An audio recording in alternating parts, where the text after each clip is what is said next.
Recordaréis, Mindfactors, que hace unas semanas presenté mi dimisión en cuanto a lo del humor. Yo ya no me declaré en huelga de humor por quejas de oyentes. Espi, se solicitaba, se clamaba por la seriedad en este programa que hace falta también, hombre. Sí, bueno, pero también ha habido luego mensajes reconciliándose contigo, tío. Te ponen uno muy bonito. Ese es. Llegó Alberto Espinosa y me dice: tienes que leer este mensaje, que lo firma Chris.pra en Spotify y que yo no sé cómo interpretarlo, Sergio Jesús, a ver si me ayudáis. Dice lo siguiente, Chris.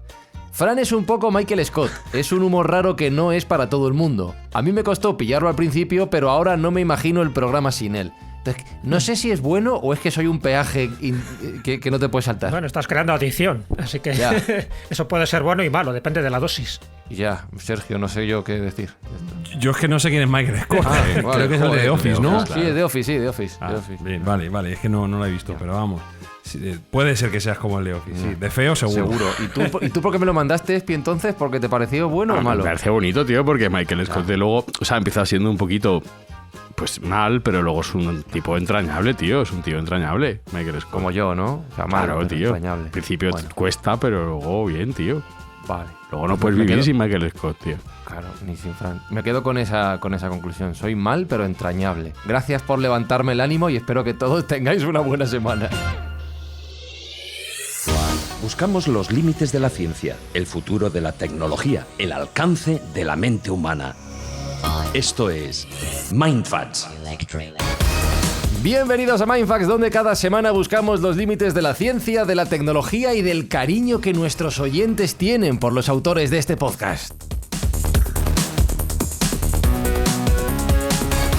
Alberto Espinosa, hay que querernos como somos. ¿Eso o cambiar de programa? Cualquier alternativa es válida. Claro, tío, pero si además es gratis y no cuesta nada. Vienes aquí porque quiere, nadie te obliga, tío. Jesús Callejo, cada uno que escoja su veneno y ya está. Dame veneno, ¿no? Como la canción. Yo creo que la clave está en vamos a aceptarnos como somos, con nuestras virtudes y defectos, porque si no vamos a tener un problema bastante grave. Sergio Cordero, malos pero entrañables y además solidarios, hombre. Algo bien hacemos. Sí, estamos llenos de defectos, pero lo bueno es que los conocemos, al menos sabemos que los tenemos y hacemos cosas para ayudar a los demás. Y en esta fase de la temporada vamos a recordar todo el importe de la publicidad que escuchan nuestros oyentes para donárselo a Médicos Sin Fronteras y que hagan de este mundo algo un poquito mejor. Dicho todo esto, esta semana en Mindfacts nos adentramos precisamente en nuestras cabecitas, en nuestros cerebros, para entender lo imperfectos, lo perfectos y lo complicados que somos los seres humanos.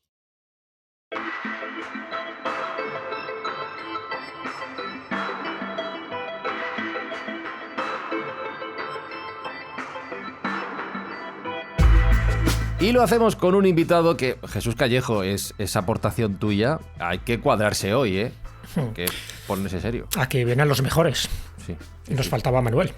Totalmente. Manuel Martín Loeches, que es catedrático de Psicobiología de la Universidad Complutense de Madrid, responsable de la sección de Neurociencia Cognitiva del, ojo, esto es largo, Centro Mixto entre la Complutense y el Instituto de Salud Carlos III de Evolución y Comportamiento Humanos. Además, ha escrito más de 100 artículos científicos y varios libros, entre los cuales se encuentran ¿Qué es la actividad cerebral?, El sello indeleble junto a Juan Luis Arzuaga, ¿Qué nos hace humanos?, o ¿De qué nos sirve ser tan listos? Manuel, ¿cómo estás? Bienvenido a Mindfacts. Muy bien. Gracias. Bien hallados. Gracias por invitarme. No, gracias a ti por venir, por dedicarnos este ratito. El honor es nuestro. Lo que a mí me queda claro para empezar sobre tu trabajo es que tu labor es exprimirte el cerebro para entender cómo exprimimos nuestros cerebros, ¿no? Sí, señor, lo has definido bastante bien. De hecho, a veces cuesta. Nuestro cerebro está modelado por la evolución. A veces decimos diseñado, pero como no hay ningún diseñador, al menos según creemos la mayoría de los científicos, pero en cualquier caso está modelado por la selección natural, por la evolución, para entender ciertas cosas que en realidad son muy rudimentarias, es decir, que tiene que ver con dónde conseguir el alimento, cómo protegerse de los depredadores, cómo convivir en grupo. Ahí sí que vienen algunas dificultades, ¿no? Y bueno, de las que podíamos hablar, ¿no? Y poco más, es decir, que ya entender lo que es el universo, las galaxias, yo qué sé, la mecánica cuántica y el cerebro, ya es muy complicado para este cerebro que está preparado muy bien para otras cosas, pero no para esas. En realidad lo estamos exprimiendo mucho cuando intentamos entender algunas de estas cosas y el cerebro es una de ellas, desde luego. Claro, fíjate que estás hablando de una dualidad. Por un lado, nuestro cerebro no es muy diferente del de otras especies animales, más allá de su complejidad o su alcance, pero precisamente el hecho de que podamos pensar en cómo es nuestro cerebro es lo que nos distingue de otros seres vivos, ¿no? Lo que nos da un paso más allá. Sí, hay muchas preguntas sin respuesta, pero bueno, algunas cosas sí podemos saber. Desde luego es muy curioso que nuestro cerebro tenga esa capacidad de preguntarse cosas que otros animales no se preguntan, ¿no? El animal más cercano a nosotros es el chimpancé. Tiene un cerebro bastante parecido. De hecho, anatómicamente es casi idéntico, pero luego varían algunas piezas con respecto al tamaño. Y desde luego una que yo creo que lo explica todo es la pequeña capa superficial del cerebro, que es la corteza cerebral, que es esa superficie arrugada que todo el mundo conoce de cómo es un cerebro, ¿no? Y ahí es donde está, bueno, no es solo ahí, pero sí que ahí está la clave de la cuestión, ¿no? Esa superficie que es con la que pensamos, razonamos, hablamos, nos preguntamos, decidimos, etcétera, etcétera, esa tiene una extensión 3 veces superior a la de un chimpancé en el ser humano. Y parece ser que por ahí vienen las cosas, porque los chimpancés son también bastante curiosos, es decir, los primates en general suelen ser bastante exploratorios, les gusta la novedad, les gusta explorar cosas que no conocen, en ese sentido son bastante atrevidos, igual que son bastante juguetones, incluso de adultos, y los seres humanos somos así, pero los seres humanos vamos mucho más allá y nos preguntamos por estas cosas que no se ven, ¿no? Como las galaxias, yo qué sé, cuestiones de la física y cuestiones relacionadas con nuestro cerebro. El preguntarse simplemente, qué curioso, ¿no? Por cosas tan trascendentes, pues se lo tenemos que deber a la principal diferencia, que es esa corteza cerebral multiplicada por 3 en nuestro caso. Sí, Manuel, una de las características tuyas en tus libros y además en tus entrevistas es que eres un desfacedor de entuertos, es decir, desmitificas muchos de los mitos que se suelen dar por hechos, pero que evidentemente nada más lejos de la realidad. Por ejemplo, el famoso 10% que utilizamos, tú has dicho por activa y por pasiva, que utilizamos el 100% de nuestro cerebro. Otra cosa son las habilidades y las zonas, ¿no?, que desarrollamos. Algunos ni el 10%, y eso sería bueno un poco que lo desarrollaras, porque yo creo que todavía son de esos mitos casi indestructibles que conviene repetir, y más con el conocimiento que tú tienes. Sí, yo por la información que he recabado al respecto, parece que es un mito que surgió en los años 20 del siglo pasado, cuando empezaron a surgir los libros de autoayuda, que todavía continúan, son uno de los grandes negocios del milenio, podemos decir, porque realmente es curioso, porque además no son eficaces. Se ha comprobado una y otra vez que no son eficaces, tienen su eficacia limitada a apenas unos días, unas horas, pero luego hay que ponerse en manos de un profesional para realmente ayudarse cuando tienes un problema serio, un problema de verdad, ¿no? Entonces, bueno, en cualquier caso, estos libros surgieron en esa época, ¿no?, en los famosos años 20 o así, y ya parte de la propaganda incluía el que solo utilizamos el famoso 10%, no sabemos de dónde surgió esa cifra, 10, ¿por qué no 15, ¿no? O ¿por qué no 3? Pues 10% del cerebro, y por qué no explotar tu cerebro y usarlo, yo que sé, en un 80 o en un 100%, ¿no?, que es lo que se pretendía con estos libros o con estas sugerencias, ¿no? El caso es que hay varias cosas que decir ahí. Lo primero, lo que no se usa en el cerebro se muere. De hecho, se nos muere desde incluso un poco antes de nacer, se van muriendo muchas neuronas. Luego es verdad que se conectan entre las que quedan o van quedando, se conectan de una manera impresionante a lo largo del desarrollo del cerebro, y luego muchas de estas conexiones también se van perdiendo, además de muchas neuronas. Pero desde luego, si hay una clave importante para entender por qué unas permanecen vivas, unas neuronas, ¿no?, y otras no, es su uso, el hecho de que se usen. Las que no se utilizan, las que no son necesarias, el cerebro las acaba quitando, las acaba matando. De hecho, sería como un gasto innecesario, un gasto superfluo, ¿no? Entonces, es evidente que si tenemos neuronas es porque las usamos. Si no las usamos, ya se habrían muerto. Es decir, siempre estamos usando el 100% del cerebro, de lo que tenemos de cerebro, que esa es otra, claro. Hay algunos que su 100% no da para mucho, ¿no?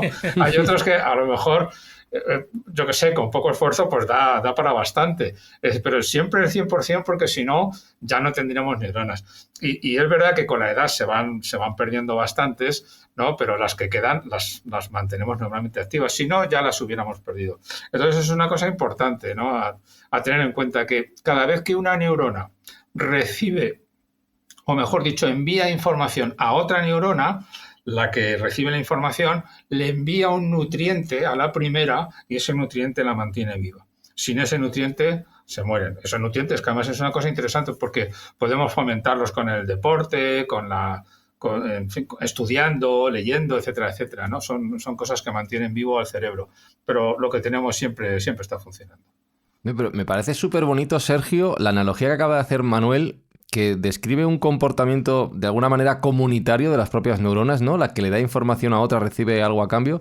Y aparte un proceso de optimización que podríamos comparar con la tecnología actual más puntera, la IA y otros campos que se están desarrollando ahora, que nos muestran que nuestro cerebro es un lugar fascinante para seguir investigando. Bueno, ya comentamos en alguno de los programas que hemos dedicado al cerebro que es uno de los misterios más inextricables del universo, ¿no? Y es un mapa que está por descubrir completamente. Yo quería recomendar especialmente el libro de Manuel, porque he empezado a leerlo desde que Jesús nos comentó que le íbamos a tener como invitado, y su libro de ¿Qué nos sirve ser tan listos? Pues a mí me está encantando.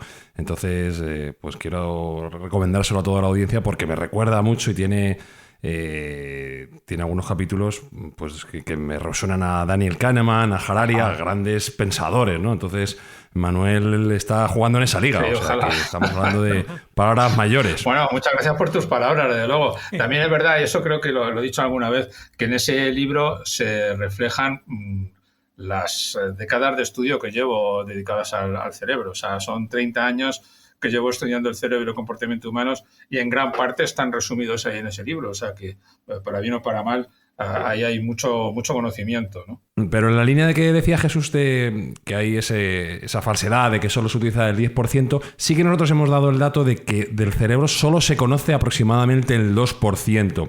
¿Eso podría ser acertado? Bueno, es difícil de decir si eso es acertado o no. Vamos a ver, conocemos el 100% del cerebro. Lo que pasa es que depende mucho de qué cosas del cerebro conocemos o qué no. Es decir, anatómicamente estamos conociendo bastante. Y, a ver, ten en cuenta que conocer la anatomía del 100% del cerebro humano es muy complicado, porque son 80.000 millones de neuronas y cada una de ellas tiene miles de conexiones. Entonces, se está mapeando ahora esto, pero se está empleando muchísimos recursos, muchísimo espacio de computación. Es una cosa bastante compleja. Pero no necesitamos conocer cada una de las neuronas del cerebro con sus conexiones, porque podemos más o menos suponer cuáles son, dónde están y cómo son, ¿no? En ese sentido, lo que no conocemos lo suponemos. Y es probable que acertemos de manera bastante detallada acerca de eso, que no lo hemos constatado directamente, pero sí más o menos lo podemos suponer. Podemos suponer más o menos cómo es y cómo funcionan algunas cosas. Ahora, eso no quiere decir...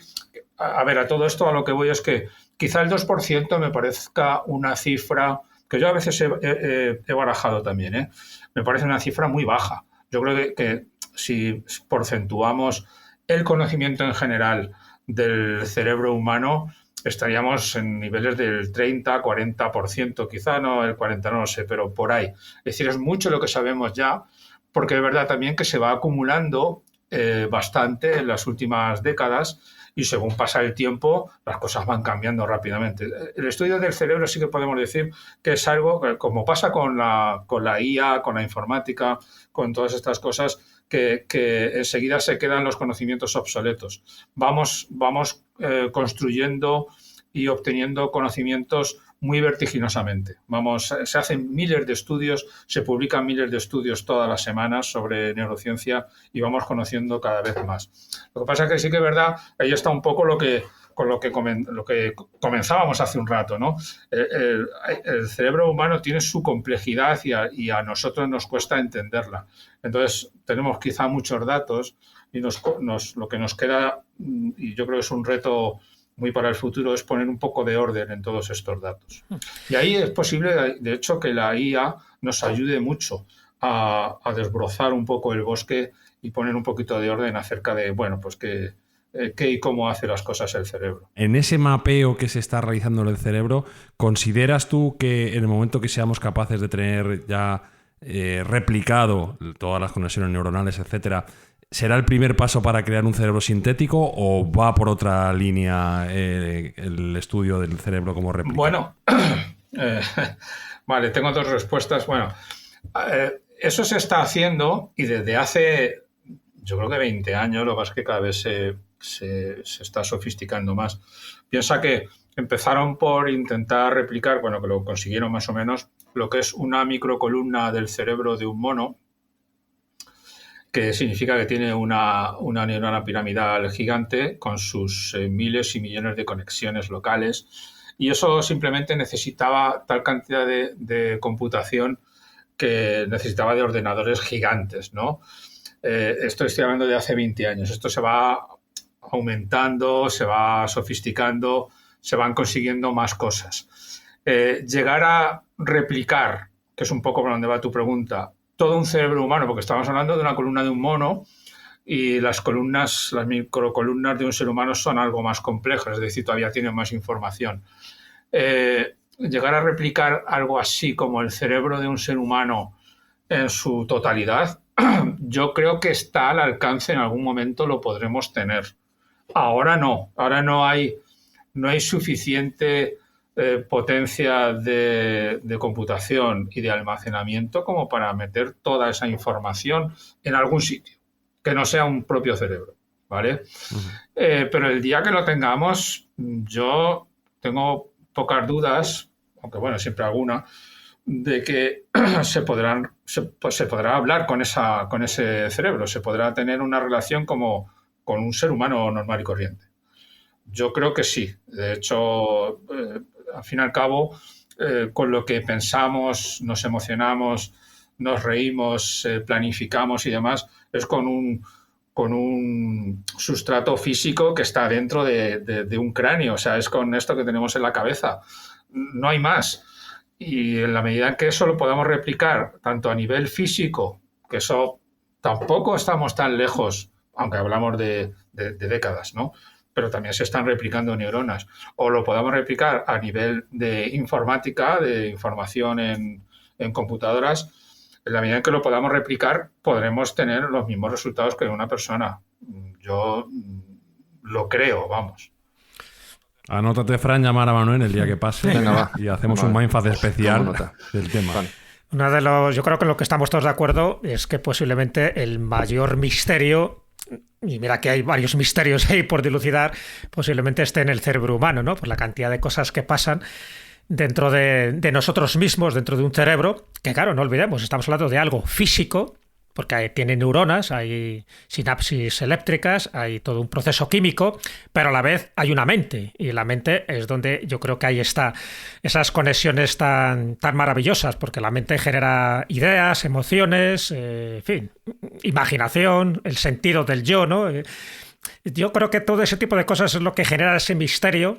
Algunas cosas, yo creo que más o menos ya las vamos conociendo, pero tú comentas que el cerebro es racional, evidentemente nos produce pensamientos, pero también es emocional y también es cognitivo. O sea, que al final el cerebro une una parte física y una parte emocional sin la cual sería imposible entender, ¿no?, muchísimas de las cosas que pasan por la mente humana.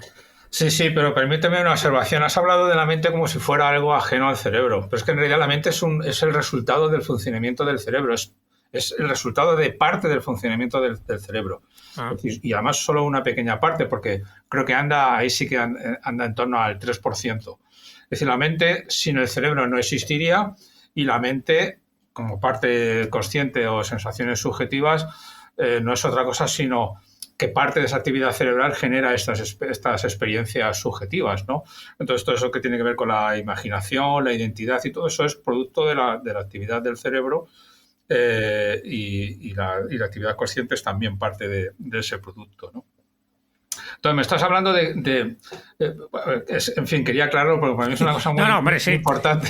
Deduzco, evidentemente, que la mente es actividad del cerebro y no actividad del colon. Y de hecho, es otra de las grandes incógnitas del cerebro, claro. Pero la gente, hay mucha gente que piensa que la mente sería algo así como algo que está al lado del cerebro, encima, debajo, o detrás, o dentro. No, y lo entiendo, y lo respeto. Otra cosa es la conciencia, que luego te preguntaré si la conciencia realmente es una actividad del cerebro o la conciencia está repartida por todo el cuerpo, incluso fuera del cuerpo. Pero no es distinto. Luego te preguntaré por ahí porque me interesa muchísimo. Sí, muy bien, muy bien. Pero con respecto a, los seres humanos somos animales. Es que hay mucha gente que cree que no, que somos seres espirituales. Ya quisiéramos, o no lo sé. Pero somos animales, y como animales nos movemos con los mismos principios, que es intentar conseguir emociones positivas, intentar evitar emociones negativas. No hay más. Es que no hay más. Todo lo que hagamos está al servicio de esto. De hecho, yo siempre digo que la inteligencia está al servicio de nuestras emociones. Cómo evitar algo malo, cómo conseguir algo bueno.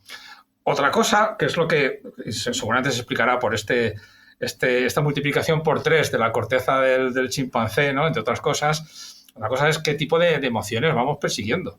Está claro que en el ser humano nos gusta mucho, o vamos persiguiendo emociones que suelen ser muy sociales, muy complejas. Es decir, a los seres humanos nos llama mucho la atención, qué sé yo, evitar la culpa o la vergüenza, conseguir el orgullo, evitar la envidia. Esas son cosas que hay rudimentos de estas emociones o de estas situaciones afectivas en animales, en primates sobre todo, pero luego en el ser humano están llevadas al extremo.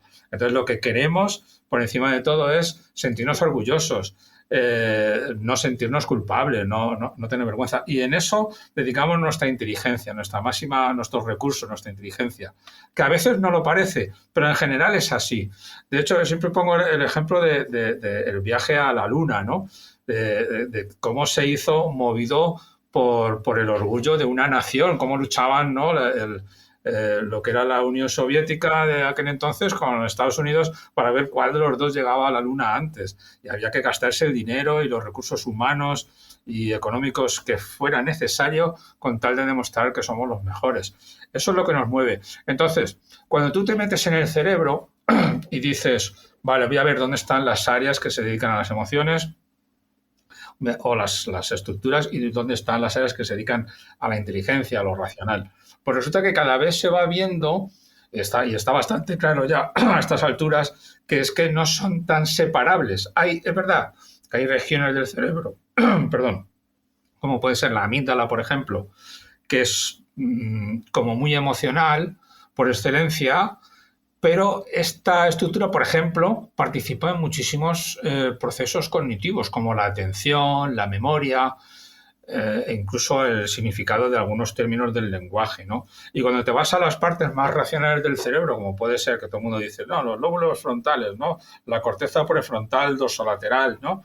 Es verdad que es la que tiene que ver con las funciones ejecutivas, el autocontrol, la inhibición, la toma de decisiones, etcétera, etcétera. Pues resulta que tiene un papel muy importante también en determinar qué emociones estamos teniendo, ¿no? Y en cómo hacer, pues, para mantenerlas o evitarlas. Tiene un papel muy activo en los sentimientos emocionales que tenemos.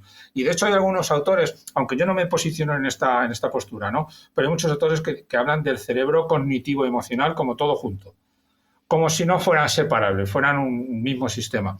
Es verdad que forman un mismo sistema, pero sí podemos separar algunas regiones como de un tipo o de otro, pero hay que entender que efectivamente está muy bien conectada la parte racional con la emotiva, y a veces es muy difícil de distinguir. Es decir, podemos decir que una está con la otra y la otra con la una. Pero desde luego, si alguna está por encima de la otra, como decía al principio, lo emocional es lo que nos mueve. Desde luego, sin emociones no haríamos absolutamente nada. y lo intelectual, lo racional va detrás, va a ver cómo le sirve a las emociones. Dame un segundo porque le quiero preguntar, está Alberto Espinosa silencioso, sin decir nada, Ajá. pero tendríais que verle en Mindfactors porque está escuchando atentamente, asintiendo. Oh, sí. Entonces quiero hacer una pregunta técnica al que entiende de estos campos, que es, Alberto Espinosa, escuchando la charla ahora mismo, ¿cómo de burrote te estás poniendo? Muchísimo. Estoy aquí Muchísimo, obnubilado ¿verdad? escuchando. Sí. Te está gustando, ¿eh? Sí, muchísimo.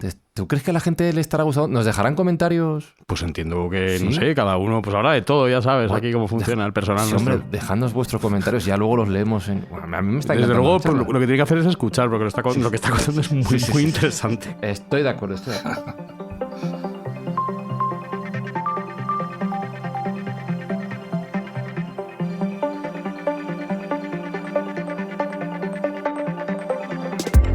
Y fíjate, Jesús, que hacías la distinción entre los tres conceptos. Cerebro como máquina física que mueve todo el tema del que estamos hablando.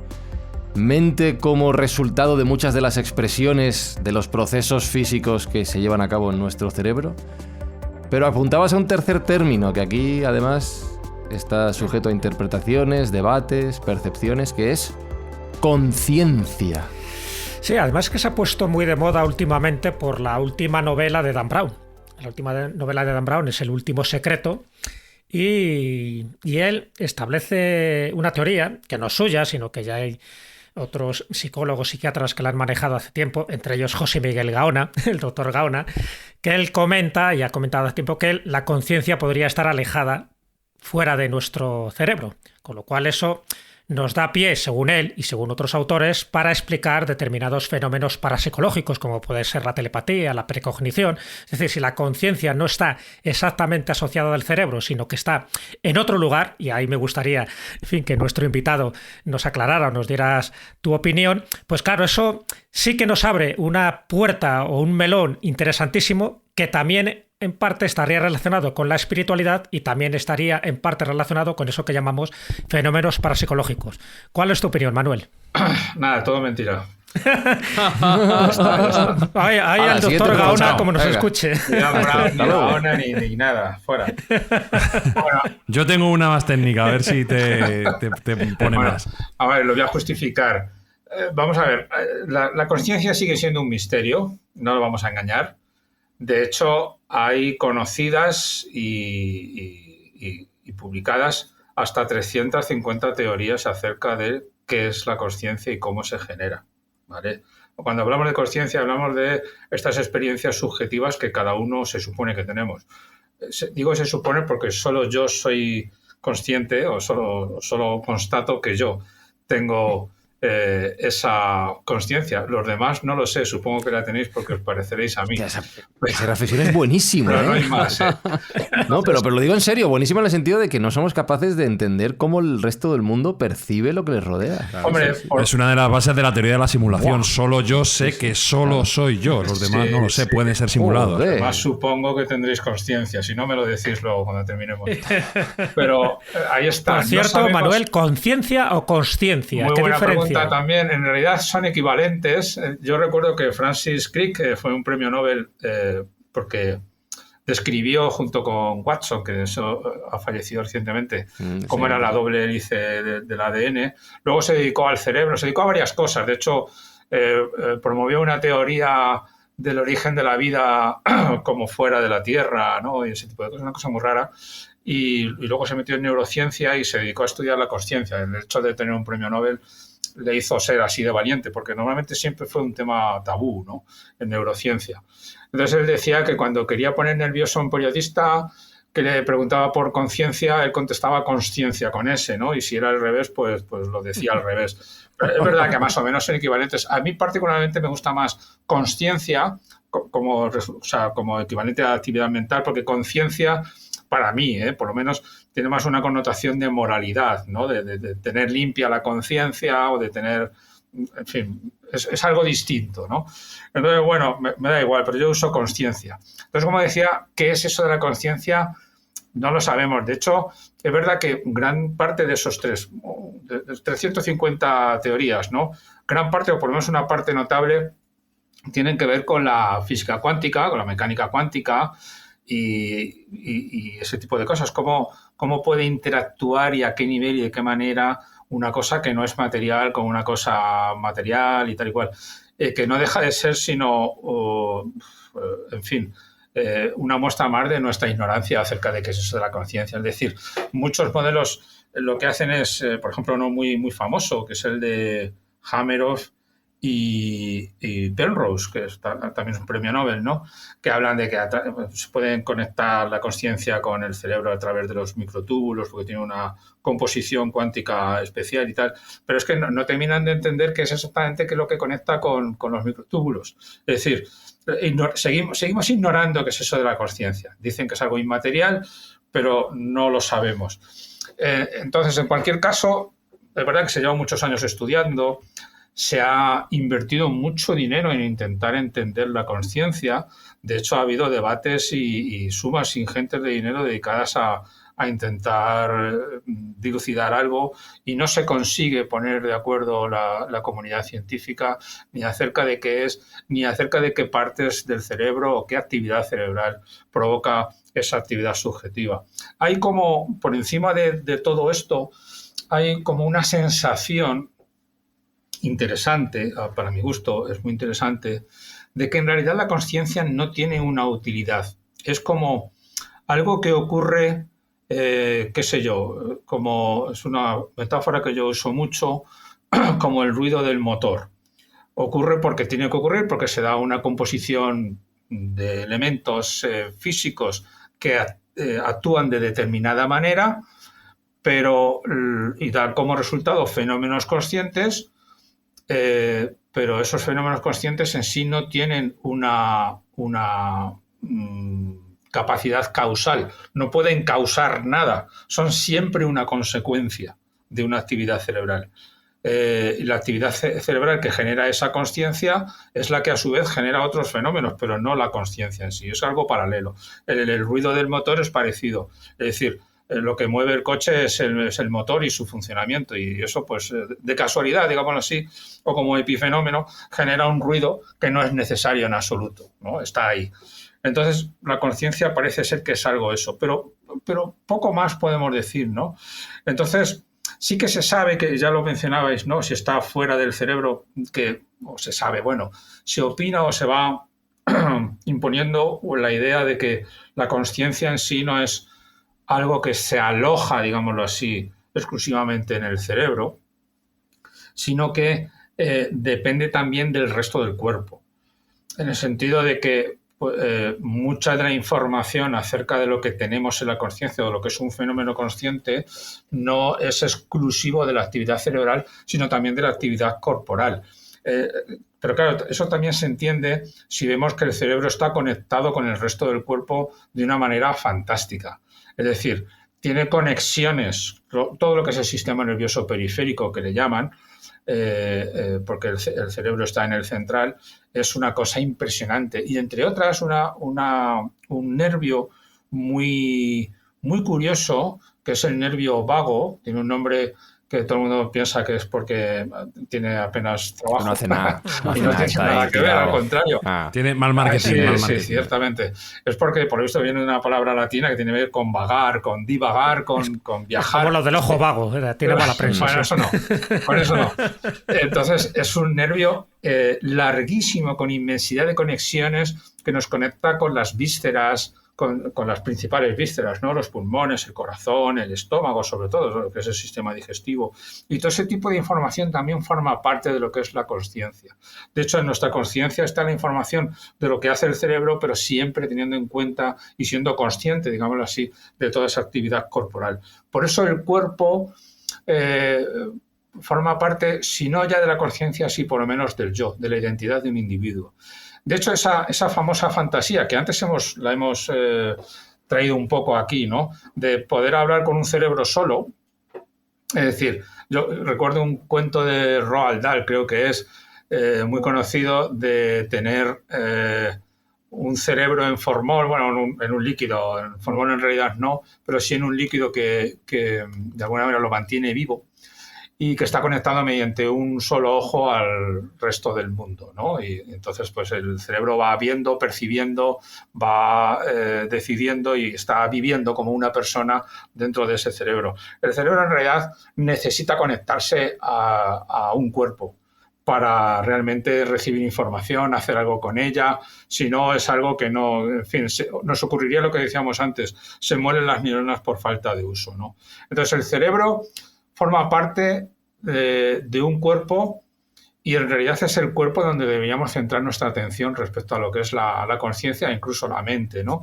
Y tener el cerebro como como diría yo, como un regulador central, pero no la única pieza, es decir, yo pienso que no. Cada vez se va viendo más que todas esas conexiones nerviosas del cuerpo forman parte de esa conciencia, ¿no? De esa mente. Y eso es muy importante porque dejamos de ser tan cerebrales para ser un poquito más corporales, un poquito más humanos, de hecho. Los seres humanos no somos cerebro, los seres humanos somos lo que estamos viendo ahora los unos de otros.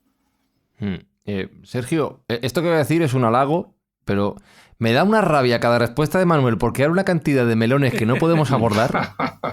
La verdad que sí, la verdad que, mira, se puede medir la calidad de un episodio de Mindfax porque es directamente proporcional al tiempo que los integrantes tienen la mano en el mentón. Y en estoy viendo, todos. en todas las imágenes, todo el mundo está asintiendo y llevándose la mano al mentón, ¿no? Con lo cual está viendo un grandísimo capítulo. Yo tenía una pregunta y debo desvelarle a Manuel algo que quizá no conozca, y es que este programa está sufragado íntegramente por Elon Musk y todo su imperio empresarial.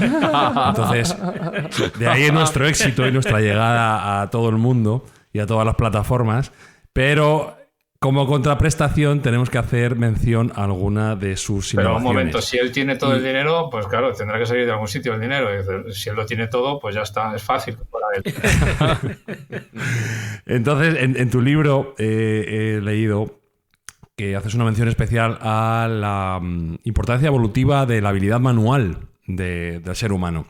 Y me ha llamado la atención poderosamente y me ha retrotraído unas declaraciones recientes de Elon Musk en las que sabes que está desarrollando su humanoide Optimus. Y si bien él da por cierto que la capacidad de la inteligencia artificial general va a llegar en breve, porque él considera que están ya a las puertas de esa inteligencia artificial general. Sí. Lo da por sentado, como en meses, por así decirlo. Ya sabemos todos cómo es el tiempo Elon también, ¿no? Que es un poco más rápido que el de los demás mortales. Pero ciertamente no le preocupa llegar a esa inteligencia artificial general, y sí que le preocupa mucho la gestión manual del propio humanoide. Le preocupa muchísimo cómo copiar la habilidad manual de algo que nosotros damos por sentado y que no damos muchísima importancia, ¿no? Esos grados de libertad de la mano y toda la dificultad que tiene copiar la capacidad manual del ser humano.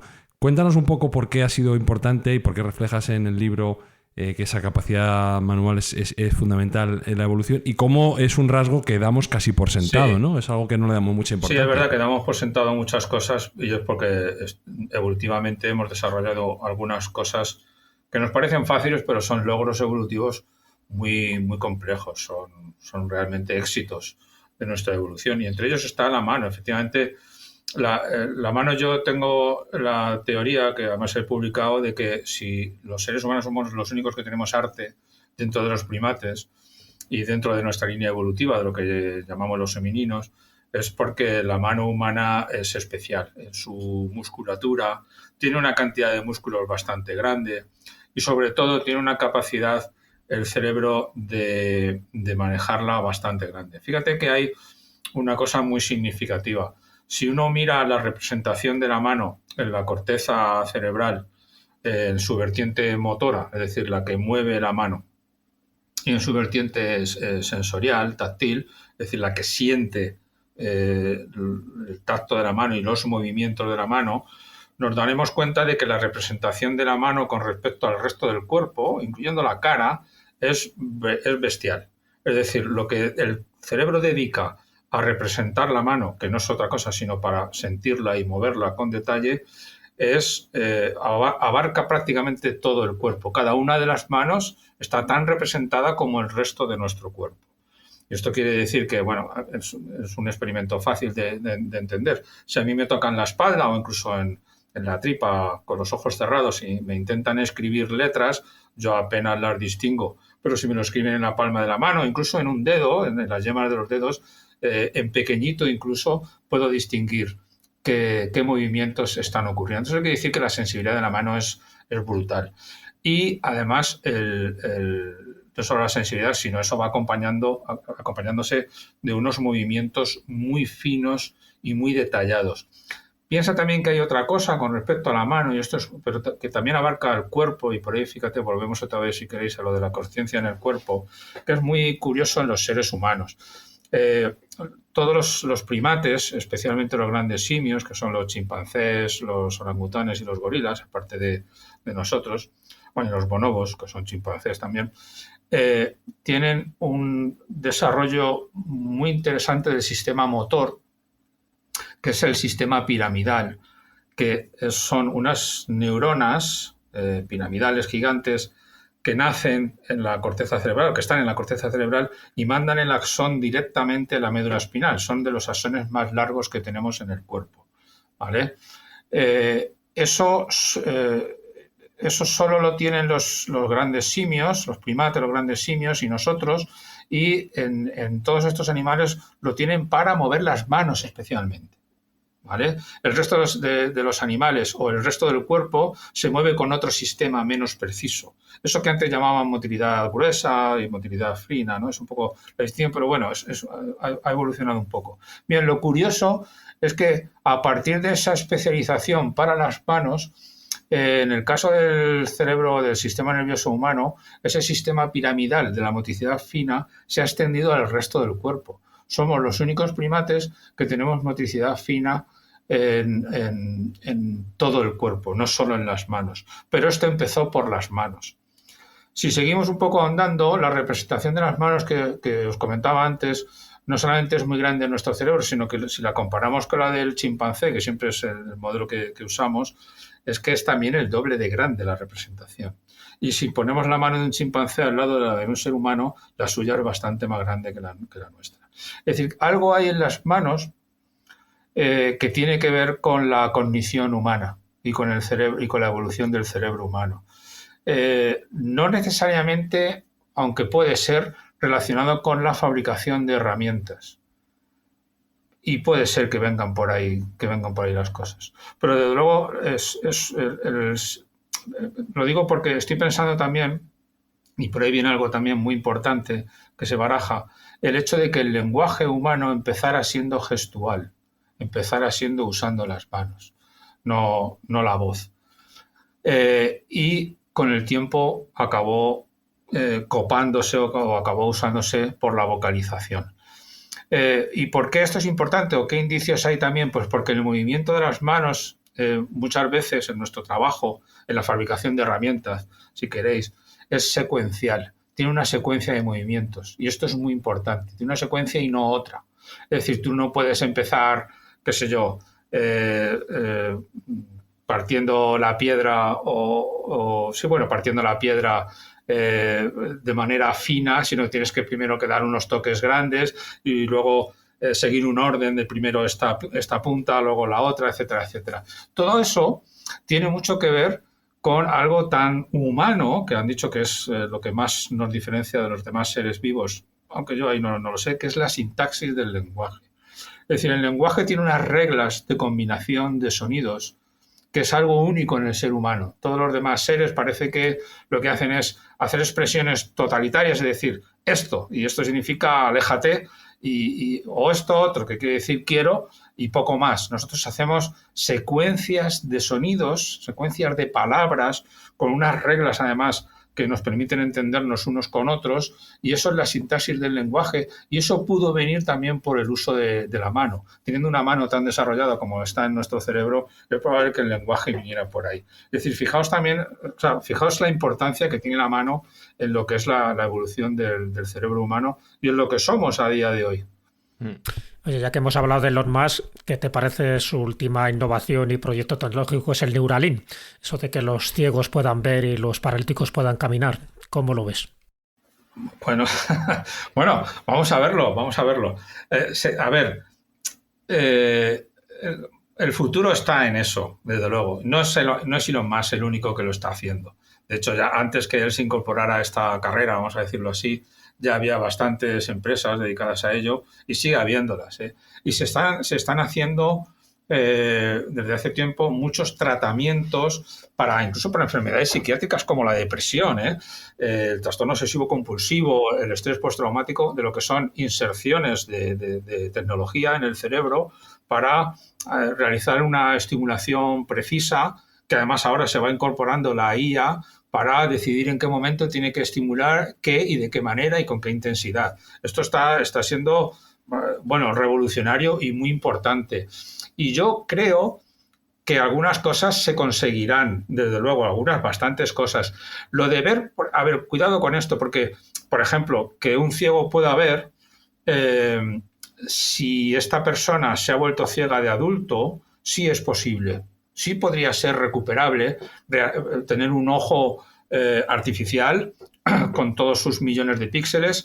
Y bueno, el ojo es bastante complejo en su computación, pero bueno, esto no dudo que se pueda simular en algún momento, y esa información enviarla a la corteza occipital, al tálamo por lo menos, y de ahí a la corteza occipital, y conseguir ver bastante bien. De hecho, se está consiguiendo con cosas más rudimentarias algo parecido, y yo creo que sí que se podría.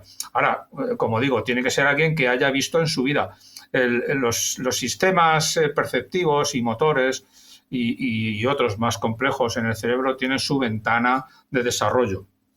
Una persona que haya nacido ciega no va a ver. Se puede recuperar, se puede hacer que la información del ojo llegue a la corteza, pero el cerebro no va a saber qué hacer con ella. Y de hecho, en definitiva, no va a saber qué hacer con ella. No la va a querer. De hecho, se sabe de algunos casos a los que se les ha conseguido curar los ojos de adultos, y han conseguido ver, pero han pedido que les quiten la visión. Es una información que no consiguen entender, su cerebro no la entiende. Entonces, bueno, sí, algunas cosas se van a conseguir, lo de que vean personas que han perdido la visión recientemente, por ejemplo, porque también es verdad que luego el cerebro, como decíamos antes, lo que no se usa se tira o se muere. Entonces, si no se usa, lo que suele hacer es reutilizarlo para otras cosas. La corteza visual, que ya no se usa, pues es copada por la auditiva o por la táctil, y así una serie de transformaciones. Entonces, cuanto más reciente sea, vamos a suponer, un accidente ocular, más fácil tendremos de recuperar estas cosas. A día de hoy, dentro de 5 años Elon Musk, no lo sé, o 10 años, pero sí, hay cosas conseguibles, sí, yo creo que están ahí, vamos, que van a ser factibles con relativa facilidad, sí. Sí, es fascinante las posibilidades que se abren y esa relación entre la tecnología y la humanidad, como ese cerebro que no quiere ver porque no sabe interpretarlo y rechaza ese concepto, me parece fascinante. Estamos llegando al final del programa, que me da mucha rabia, porque es que, claro, le haríamos preguntas a Manuel, pues no la dejaríamos trabajar, básicamente. Y a mí me queda una final, pero... Alberto Espinosa, no has preguntado nada.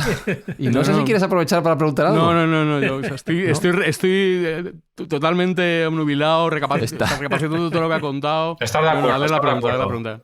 Está llenando el buffer. Bueno, pues yo la pregunta que te quería hacer para terminar, Manuel, y tiene relación con el tema del Neuralink y de todas las ampliaciones tecnológicas que queremos hacer a nuestro cerebro y al ser humano, es ¿por qué estamos tan empeñados en ser algo más que lo que ya somos, cuando lo que ya somos es realmente fascinante? Bueno, muy buena pregunta. Yo creo que es porque somos seres humanos. Y ahora voy a detallar. Sí. Qué buen cierre del círculo. Sí, qué buena respuesta, ¿no? Bueno, a ver, es curioso porque seguramente ese anhelo de querer ir a más, de querer más, se lo debemos a la famosísima dopamina, que la gente trae y retrae y a veces malinterpreta, ¿no? El cerebro humano abunda en esta sustancia química que es la dopamina. Creo que también puede que tengamos 3 veces más que los chimpancés, pero tenemos desde luego bastante más. Y la dopamina tiene unos efectos en el cerebro muy interesantes, sobre todo cuando llega a algunas áreas que llaman el núcleo accumbens, en la corteza prefrontal, que lo que nos mueve la dopamina, y de hecho cuando está baja lo pasamos mal, nos mueve la dopamina a querer hacer más, ir a más. Entonces esto define mucho al ser humano, que el cerebro humano por norma tenga mucha dopamina, quiere decir que es un cerebro que anhela hacer cosas, quiere hacer cosas. Porque la dopamina tiene una propiedad muy interesante. La gente dice, produce placer. No exactamente. Lo que produce es la sensación de que van a venir cosas buenas. Es una sensación muy agradable. No es necesariamente placer, pero es algo así como, venga, que viene más, que viene más. De hecho, cuando, en fin, tienes proyectos, tienes planes, la dopamina está alta. Siempre esperas que vengan cosas buenas. Por eso, por ejemplo, es muy alta cuando un placebo va a ser eficiente, la dopamina está alta. Si la dopamina está baja cuando te dan un placebo, el placebo no tiene apenas efecto. Es siempre que van a venir cosas buenas. Y luego en el cerebro hay otro neurotransmisor que es el de sentirnos satisfechos, vamos a simplificar las cosas así, que es la serotonina. Entonces, el cerebro humano está muy alto en dopamina y normalmente no tanto en serotonina. ¿Qué quiere decir? Que cuando conseguimos algo que la dopamina nos empujaba a conseguir, cuando lo conseguimos lo disfrutamos poco y queremos más. Lo disfrutamos un rato, ¿no? Yo quiero ser millonario, ahora ya soy millonario, ya está. Ya me aburro, no, ya me aburro, ¿En qué me gasto la pasta Mi ahora? dopamina Claro. me está empujando a querer tener más dinero todavía. Ahí tenés a Elon Musk que debe estar bañándose en dopamina todos los días. Entonces, es así. Tiene poca serotonina porque sería, vamos a decirlo así, la que le permitiría disfrutar de lo que ya tiene. Es decir, cualquiera de nosotros seguramente con un cuarto de lo que tiene Elon Musk ya nos retiraríamos, o eso decimos. Porque a lo mejor si nos lo dan o lo conseguimos, decimos, oye, ¿y por qué no un poco más? ¿No? Entonces, yo creo que por ahí vienen las cosas de por qué los seres humanos no estamos a gusto con lo que hemos alcanzado, sino que estamos a gusto intentando alcanzar algo más. Y es la dopamina la que nos empuja a esto, seguro. Sí. Pues acabas de describir nuestro estado actual, Espi. Yo tengo la dopamina por las nubes y la serotonina preguntando cuándo vuelve Manuel a Mindfacts. La verdad que sí. Además es la base de nuestro avance. Si no fuera así, el ser humano no habría avanzado, ¿no? Dices el ser humano, creía que dices el de Mindfacts, pero aquí avance. En la caverna sin haber hecho nada más. Eso es. Y además hay que activar otro neurotransmisor, que es la oxitocina, ¿no? La hormona del amor. También. Eso Qué dice. bárbaro, pues. Sí. O sea, tiene muchas funciones, sí. Es la del amor, dicen, sí. Sí. Y también la de la autoestima y muchas otras cosas. Es muy buena. Hay ciertos neurotransmisores que son... Pero, por ejemplo, la oxitocina no necesariamente abunda en el ser humano. Hay animales que tienen más oxitocina en términos relativos que nosotros. Y, de hecho, lo demuestra el que nosotros, por ejemplo, no somos tan monógamos, ¿no? O sea, somos en gran parte, pero hay animales más monógamos que nosotros. Y en parte que parece ser que se debe a esos niveles de oxitocina que en nuestro caso son altos, pero no destacados. Creía que íbamos a tirar por ahí por el tema de la monogamia y la poligamia. Digo, vamos a empezar hablando de ciencia y vamos a terminar con cotilleo. Me encantaría, Manuel, Sí. explicar científicamente esto. Pero no, Manuel, yo te doy las gracias. Creo que la charla ha sido apasionante. Ojalá sea la primera de muchas aquí en Mindfacts cuando la agenda te lo permita. Bien, sí. Porque ya no es solo la cantidad de secretos, enigmas, misterios que el cerebro tiene que desvelar, sino todo lo que tú sabes y además, que es igual de importante para nosotros, lo bien que lo explicas, Manuel, que da gusto escucharte, de verdad te lo digo. Todo lo que calla. Ya, a ver si se lo sacamos poco a poco. Vamos. Sí. Pues muy agradecido por vuestras palabras y he pasado un rato muy agradable y encantado de estar aquí. Así que si queréis repetimos en otra ocasión, no tengo ningún inconveniente, al contrario. Muchas gracias. Nada, ya hablamos pronto. Gracias, Manuel. Clavo tus palabras. Eso es. Gracias. Un abrazo, Manuel.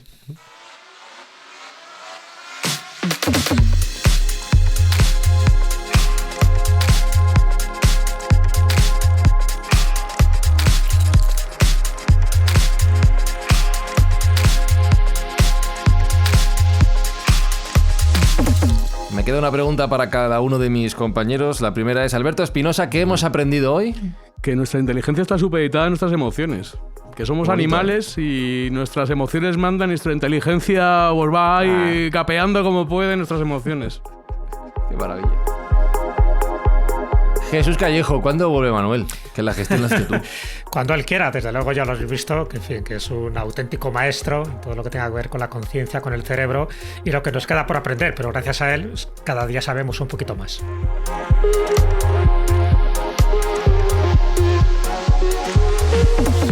Y Sergio Cordero ahora mismo echado hacia atrás en su silla, con las manos en la nuca, disfrutando como si estuviera de vacaciones en la playa. Os podéis imaginar la escena Mindfactors. La pregunta que te hago, Sergio, es: ¿has sido feliz en esta hora de programa? Bueno, he sido el gorrino que siempre he querido ser en el charco sonoro que es este podcast, disfrutando como no se puede ser de otro modo. La verdad que ha sido una maravilla y espero que a los oyentes les guste tantísimo como nos ha gustado a nosotros, que estoy seguro de que sí. Y recordar que además esto tiene un trasfondo positivo que mejora un poco el mundo. Todos los importes de la publicidad de las escuchas de nuestros oyentes van a ir destinados a ayudar a Médicos Sin Fronteras a que cambien el mundo un poco para mejor, con lo cual estamos aprendiendo, disfrutando y ayudando. Más no se puede hacer.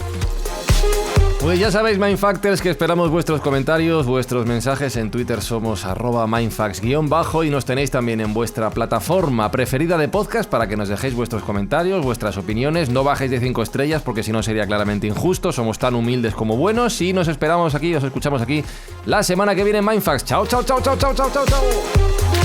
Mindfacts llega cada semana a tus oídos a través de Spotify, Apple Podcast, iVoox o tu aplicación favorita. Búscanos en redes sociales. Somos Mindfacts. He absorbido hoy una gran cantidad de CPH4 que me permitirá usar al 100% mi capacidad cerebral. Ahora estoy en el 28% y lo que usted ha escrito es cierto. Cuando el cerebro alcanza el 20% se abre, se expande y ya no hay más obstáculos. Caen como fichas de dominó. Estoy colonizando mi cerebro. ¿Puedes controlar tu metabolismo? Sí. Y empiezo a controlar los cuerpos de otras personas. También puedo controlar las ondas magnéticas y eléctricas. No todas, solo las más básicas. Televisión. Teléfono. Radio. No siento miedo. Dolor. O deseo. Es como si lo que nos convierte en humanos se desvaneciera. Y que cuanto menos humana me siento, los conocimientos sobre cualquier cosa, física cuántica, matemática aplicada, la infinita capacidad de las células, todo ese conocimiento explota dentro de mi cerebro. No sé qué hacer con ello.